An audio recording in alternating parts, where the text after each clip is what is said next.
Good morning to all of you. Today, the topic under discussion is the poem The Road Not Taken by Robert Frost. And of course, the explanation will be in Hindi today.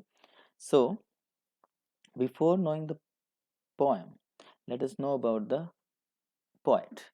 So, the poet is Robert Lee Frost और Robert Lee Frost जो है born 26th March and 1874 and he died on 29th January 1963 एक American poet था nature poet कहते हैं क्योंकि इसने nature के बारे में रूरल लाइफ के बारे में ज़्यादा लिखा गांवों के बारे में नेचर के बारे में रियलिस्टिक डेपिक्शन चित्रण ऑफ रूरल लाइफ सो इसका जो चित्रण जो था रूरल लाइफ का चित्रण और रियलिस्टिक डेस्क्रिप्शन यहाँ मिलता है रियलिस्टिक वर्णन हम इसको कह सकते हैं वास्तविकता दिखाता है और जो है हम कह सकते हैं इडियोमेटिक लैंग्वेज है लैंग्वेज बाहर से लगेगी काफी सिंपल है लेकिन काफी डीप मीनिंग होता है उसका ऑर्डिनरी एवरीडे सब्जेक्ट मैटर बिल्कुल साधारण उसका सब्जेक्ट मैटर हम लेते हैं तो बिल्कुल साधारण सा सब्जेक्ट मैटर है अगर हम इस पोएम की भी बात करते हैं तो एक सब्जेक्ट मैटर है जंगल के अंदर रोड दो रोड्स हैं उस रोड के सामने वो खड़ा है तो सब्जेक्ट मैटर काफी सिंपल होता है एवरीडे होता है लेकिन मीनिंग काफी गहरा होता है उसका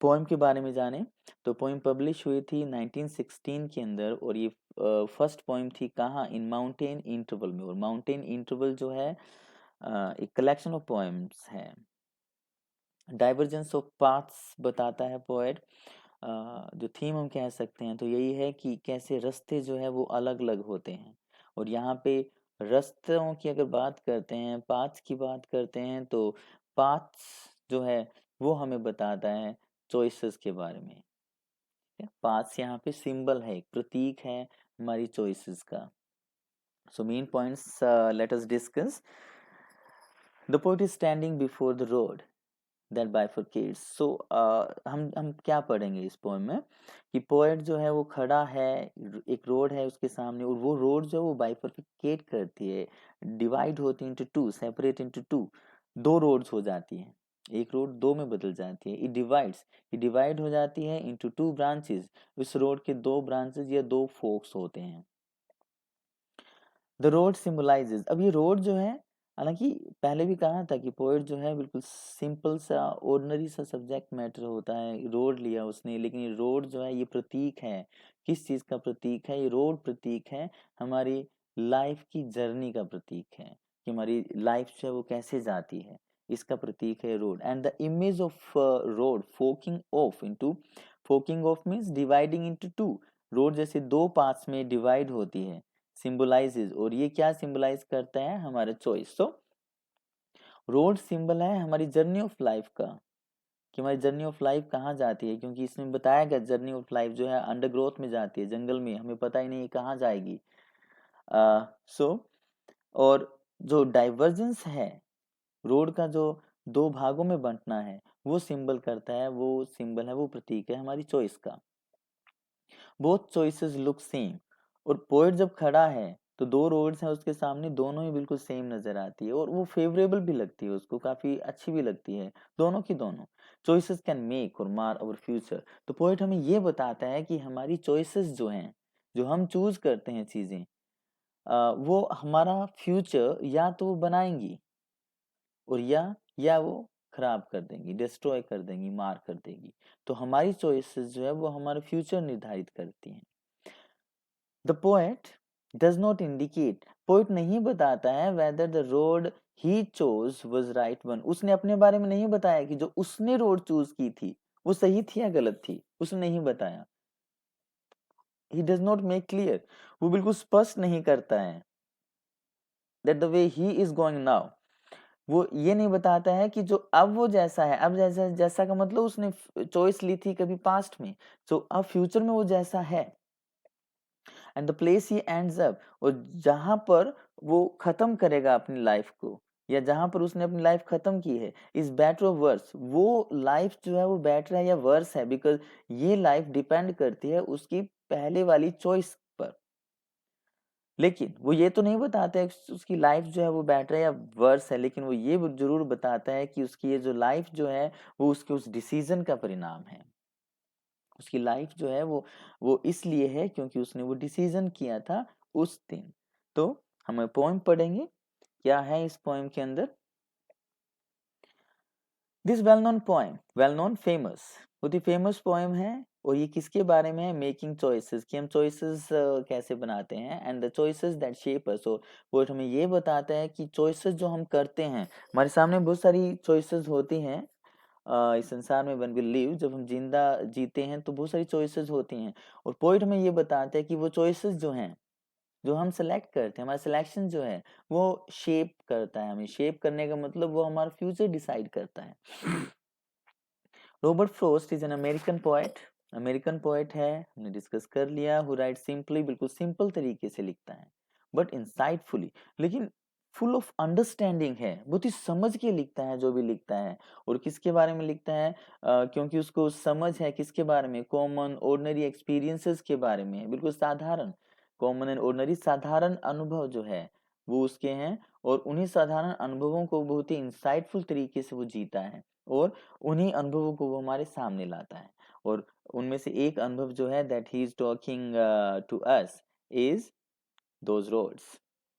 ओके, सो क्या कह रहा है वो? टू रोड्स डाइवर्स्ड, दो रोड्स थी उसके सामने जो कि अलग हो गई थी। डाइवर्ज, सेपरेटेड, अलग हो गई थी, बाइफरकेट हुई थी। और कहाँ हुई थी? येलो वुड के अंदर। अब would means forest, jungle, yellow पीला। और येलो फॉरेस्ट क्यों? Because he is talking about autumn season, वो ऑटम सीजन के बारे में बात कर रहे हैं। उसने कहा ये ऑटम सीजन था, वो एक जंगल में खड़ा है, वुड जंगल में खड़ा है, और उसके सामने दो रोड्स हैं जो कि डिवाइड होती हैं। एंड सॉरी, और उसको दुख भी है। क्यों दुख है? I could not travel both, कि वो दोनों रोड्स नहीं चुन सकता। एंड बी वन ट्रेवलर, क्यों नहीं चुन सकता? क्योंकि वो बी का मतलब होना, वो है सिंगल ट्रेवलर, वो एक ट्रेवलर है तो दो रोड्स पे नहीं जा सकता।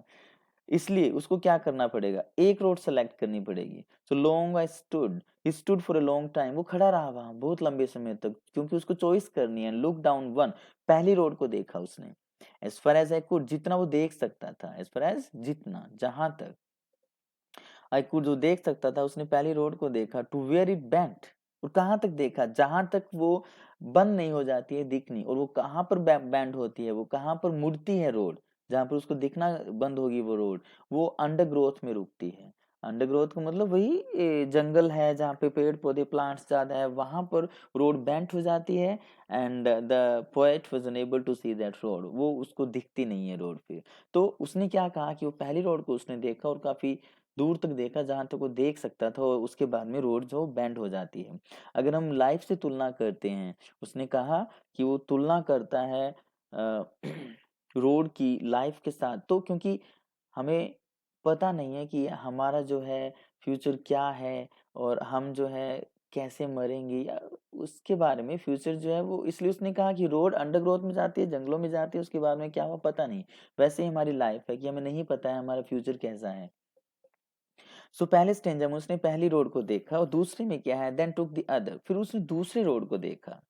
जस्ट एज फेयर, उसने कहा दूसरी भी वैसी ही थी, उतनी ही गुड थी, उतनी ही फेयर थी, उतनी ही अच्छी थी। And having perhaps the better claim, लेकिन उसका क्लेम, उसका दावा ज्यादा था। किस चीज का क्लेम, किस चीज का दावा? उसका दावा कि उसके ऊपर चलने का। बिकॉज, और ये दूसरी रोड क्यों अच्छी क्लेम कर रही थी? क्योंकि इट वॉज ग्रेसी, उसके ऊपर घास थी तो ये फ्रेश लग रही थी। एंड वांटेड वियर, और ऐसा था कि उसके ऊपर कोई चले। ओके, सो ये चाहती थी, ये रोड चाहती थी कि इसको कोई पहने या इसके ऊपर कोई चले। Though, as for that the passing there, अगर हम बात करते हैं कि उन दोनों रोड्स पर कितने लोग गए, कितने लोग पास होते हैं, ठीक है, had want them really about the same, और ऐसा लगता है कि वो एक जैसे लोग ही, एक जितने लोग ही पास हुए हैं उन दोनों रोड्स के ऊपर। तो ये जो दूसरा स्टेंजा है, ये थोड़ा सा कंफ्यूजिंग है, क्योंकि पहले उसने कहा कि दूसरी रोड जो है वो ज़्यादा अच्छी है, कम लोग गए हैं, और फिर इसी की जो है इसी स्टेंजा की पेनल्टीमेट और अल्टीमेट लाइन में वो क्या कहता है कि अगर हम पासिंग की बात करते हैं तो एक जितने लोग गए हैं, तो ऐसा क्यों है कि उसके मन में कंफ्यूजन क्यों है? कंफ्यूजन इसलिए है क्योंकि उसको पता है उसको सिलेक्शन करना है दो में से एक, और ये बहुत ही इंपॉर्टेंट टाइम है उसके लिए, क्योंकि उसको ये भी पता है कि एक रोड अगर उसने सेलेक्ट की तो दूसरी रोड को बाद में सेलेक्ट नहीं कर सकता। तो जहां पर डिसीजन मेकिंग की बात होती है वहां पर जो है पोएट्स जो है वो इसलिए कंफ्यूजन शो करता है, क्योंकि यही डिसीजन उसके फ्यूचर को डिसाइड करेगा। And both that morning equally lay, और अगर उस दिन की बात करते हैं, that morning when he had come there, कि जिस दिन वहां आया है उस मॉर्निंग की बात करते हैं, तो इक्वली ले, ये दोनों रोड एक जैसी पड़ी हुई हैं। In leaves no step had trodden black, ठीक है। लीव्स जो पत्तियां थी, उन पत्तियों के ऊपर जो है किसी ने भी फुटस्टेप्स नहीं रखे, फुटस्टेप्स से वो ब्लैक नहीं हो जाती हैं, ओके, क्योंकि हम ज्यादा फुटस्टेप रखेंगे तो उसमें वो खराब हो जाती हैं पत्तियां। तो उसने कहा कि पत्तियां बिल्कुल वैसी ही थी, किसी ने जो है इसके ऊपर नहीं, इसका मतलब फ्रेश है उस दिन, दोनों ही रोड्स एक जैसी है। लेकिन I kept the first one other day, अब यहाँ पर उसने सिलेक्शन किया, यहाँ पर उसने चॉइस की, और ये कौन सी चॉइस, कौन सी रोड उसने चूज की है? उसने सेकंड रोड चूज की है, क्योंकि उसने पहली रोड आई कैप्ट उसने रख दी अनदर डे, दूसरे दिन के लिए, इसका मतलब उसने दूसरी रोड चूज कर ली। येट नोइंग, लेकिन उसने कहा मैं जानता तो था, how way leads on to the way, कि कैसे जो है कि रास्ते हमें कहाँ पर लेके जाते हैं, है ना, कि हमारी चॉइसेस हमें कहाँ तक लेके जाती है, ये उसको पता था। आई डाउटेड, मुझे थोड़ा डाउट भी था, थोड़ा शक भी था, if I should ever come back, doubt भी हम नहीं कह सकते, हम कह सकते हैं उसको पता था, ही न्यू, उसको पता था कि अगर उसने एक रोड चूज कर ली तो वो वापस आके दूसरी रोड नहीं चूज कर सकता। एक रोड जो वो जाएगा तो वो अपने लाइफ में काफी लंबा जी लेगा, तो वापस दूसरी चॉइस नहीं कर सकता है।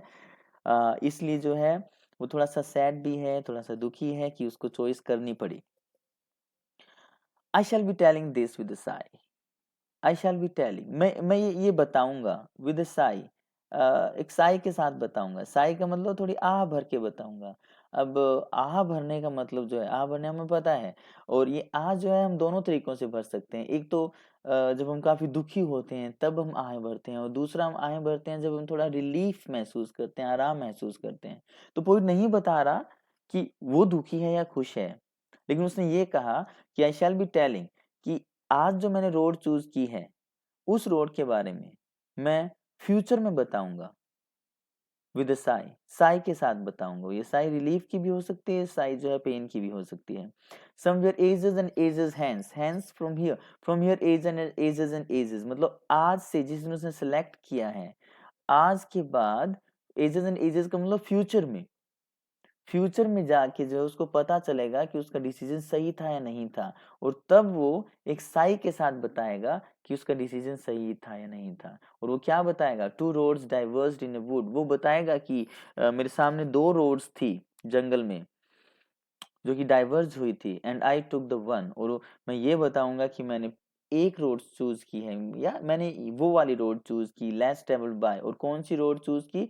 जिसके ऊपर ज्यादा लोग नहीं गए थे। यहाँ पे फिर वो कह रहा है कि ज्यादा लोग नहीं गए थे, जबकि पहले उसने कहा था कि दोनों एक जैसी लगती हैं, और पासिंग ऑफ पीपल जो है वो भी एक जितने हैं। लेकिन उसने क्या कहा कि वो वाली रोड उसने चूज की है जो कि कम ट्रेवल्ड हुई है, जिसपे लोग कम गए हैं। इसका मतलब ये करेक्टर बताता है, थोड़ा सा ब्रेव है, आउट ऑफ रट चलता है, थोड़ा सा लीक से हटके चलता है वो, and that has made all the difference. और इसी चीज ने डिफरेंस बना दिया। किस चीज ने बना दिया? उसकी उस सिलेक्शन ने। उसने कहा उस दिन दो रोड्स थी, और दो रोड्स में से मैंने जो रोड सेलेक्ट की है की थी, उसी वजह से डिफरेंस है। डिफरेंस क्या है? डिफरेंस ये है कि अगर वो दूसरा चूज करता तो उसकी लाइफ दूसरी होती, उसने ये वाली चूज की तो उसकी लाइफ ये है। हालांकि उसने अपनी लाइफ के बारे में नहीं बताया कि उसकी लाइफ कैसी है। सो ऑन द होल जो है बहुत ही अच्छी पोएम है। ये हमें बताता है कि कैसे जो है हमारे सामने चॉइसेस होती हैं, और उनमें से हमें सेलेक्ट करने पड़ते हैं, चॉइसेस में से हमें चूज करने पड़ते हैं। तो अल्टीमेटली क्या बताता है? मोरल जो है हम ये कह सकते हैं कि in life we are often presented with many choices. जिंदगी में बहुत सारी चॉइसेस होती हैं। अब बहुत सारी चॉइसेस का मतलब अब मेरे फ्रॉम द बिगिनिंग हमारे पास चॉइसेस होती हैं। स्कूलिंग में हम देखते हैं कौन सा स्कूल हमें चूज करना है, फिर आफ्टर 10th जो हम डिसाइड करते हैं कौन सा स्ट्रीम हमें चूज करना है। तो बहुत सारी चॉइसेस होती हैं। एंड इम्पोर्टेंट थिंग इज, और सबसे ज्यादा इम्पोर्टेंट क्या है, डिसीजन मेकिंग वो होना चाहिए।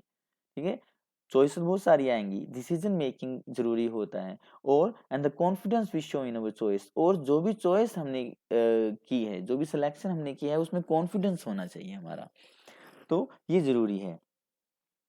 और पॉइंट क्या बताता है, we should always consider the fact that once the selection is made, हमें ये भी ध्यान रखना चाहिए, हमें ये भी कंसीडर करना चाहिए कि एक बार अगर हमने सिलेक्शन कर लिया out of so many options, क्योंकि हमारे सामने बहुत सारे ऑप्शंस होते हैं, एक बार अगर हमने एक ऑप्शन चुन लिया, we can not come back, हम वापस नहीं आ सकते एंड चेंज अवर फ्यूचर, क्योंकि उसके बाद हमें बाद में फ्यूचर में पता चलेगा कि हमारी चॉइस गलत थी। तो उस फ्यूचर से वापस पास्ट में नहीं आ सकते when the result of choices comes. जब हमारी चॉइसेस का रिजल्ट आता है तब हम वापस नहीं आ सकते उन चॉइसेस के ऊपर। सो ओवरऑल काफी अच्छी पोएम थी, सेंस बहुत अच्छा था, मीनिंग काफी डीप था, थॉट प्रोवोकिंग थी। और टेक्निक की अगर बात करते हैं, लिटरेरी डिवाइसेस की बात करते हैं, तो पोएम जो है 4 स्टेंजास हैं इस पोएम के अंदर, और हर एक स्टेंजा 5 लाइंस का है। और राइम स्कीम अगर हम देखते हैं तो A B A A B. और राइम स्कीम का पहले ही तुम्हें बता दिया था कि कैसे राइम स्कीम देखते हैं, कि last sound of a line, एक लाइन का लास्ट साउंड जो है उसका हम रेपिटेशन देखते हैं कि वो कैसे आया है। जैसे पहले साउंड को हमने ए मार्क दिया, अगर दूसरा साउंड सेम है तो ए दो, अदरवाइज बी दो। ओके, तो ऐसे हम डिसाइड करते हैं। तो इसका पर स्टेंजा जो है, हर एक स्टेंजा का सेम राइम स्कीम है। जैसे साई साउंड आती है आई की लास्ट में, एंड इसको हमने ए दिया। ओके, एंड यहाँ पर अगर हम बात करते हैं कि हैंस, साई एंड हैंस, हैंस जो है वो अलग साउंड है, सो इसको हमने बी दिया। Okay, and the third sound जो है वो I, sigh and I same sound है, तो इसको फिर ए दिया। By, I and by same sound है, फिर ए दिया। और difference, hence and difference same sound है लास्ट में, सो हमने इसको डिफरेंस को भी बी दिया। So this is the way how we choose और how we mark rhyme scheme. Rhyme scheme कैसे मार्क करते हैं। लिटरेरी डिवाइसेस की बात करते हैं तो प्राइमरीली मुख्य रूप से जो है इसने मेटाफर यूज किया। और मेटाफर क्या होता है, कंपैरिजन होता है दो डिसिमिलर चीजों के बीच में, तुलना की जाती है दो अलग अलग चीजों के बीच में। और वो इनडायरेक्ट कंपैरिजन होता है, हम एजो लाइक नहीं लगाते हैं उसमें। तो यहाँ पे तुलना किसकी थी, लाइफ की तुलना थी, किससे, रोड से। और डाइवर्जेंस ऑफ रोड की तुलना किससे की थी उसने, हमारी चॉइसेस से। और ये मेटाफर, क्योंकि पूरी पोएम में मेटाफर है, तो हम कह सकते हैं एक्सटेंडेड मेटाफर है इस पोएम में। रोड जो है वो एक्ट करती है मेटाफर फॉर लाइफ का। ओके, फ्रोस्ट प्रोवाइड्स, अब फ्रोस्ट हमें क्या देता है, एग्जाम्पल देता है एलिट्रेशन का भी। और एलिट्रेशन क्या होता है, एलिट्रेशन होता है जब कॉन्सोनेंट साउंड रिपीट होता है इन लाइन ऑफ पोएट्री। जैसे वांटेड वेयर, डब्ल्यू व, ये व जो है दोनों ही रिपीट हो रहे हैं इन लाइन ऑफ पोएट्री, तो यहाँ पे एलिट्रेशन भी है। सो इन ऑल द पोएम जो है it is good in both technique and sense and literary devices. So I hope that you have understood this poem well, and you will be able to do the answers of all those questions that come to you. You have well understood the meanings of all the phrases, and ultimately I'd like to say goodbye and thank you until my next video.